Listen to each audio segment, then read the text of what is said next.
நீ யோசிக்காம பப்ளிக் முன்னாடி உன் முன்கோவத்தையும் முரட்டுத்தனத்தையும் காட்டினதுதான் இப்ப நமக்கு எதிரா நிக்குது.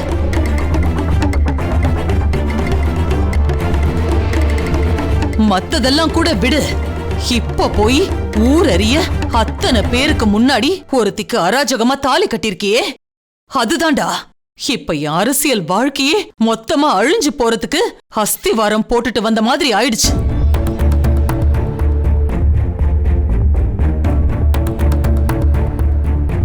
அப்ப அனுப்பமா கழுத்துல அவன் தாலி கட்டினது மட்டும் சரிங்கிறீங்களா? கார்வன் அவனுக்கு துணையா இருந்தது சரியா? அப்ப நான் பதிலுக்கு எதுவுமே பண்ணிருக்க கூடாதுங்கிறீங்க. பதிலுக்கு எதுவுமே பண்ணக்கூடாதுன்னு யாருடா சொன்னா? ஆனா பண்ணவே கூடாத தப்ப இல்ல நீ பண்ணிட்டு வந்திருக்க. கோபதாபத்துல பழி வாங்கறதுக்காக ஒரு அப்பாவி பொண்ணு கழுத்துல தாலிய கட்டலாமாடா?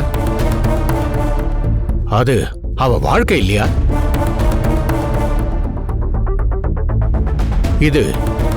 இதோடவா முடிய போகுதுன்னு நினைக்கிற? இன்னும் பாரு என்னென்ன பிரச்சனையெல்லாம் கொண்டு வந்து சேர்க்க போகுதுன்னு.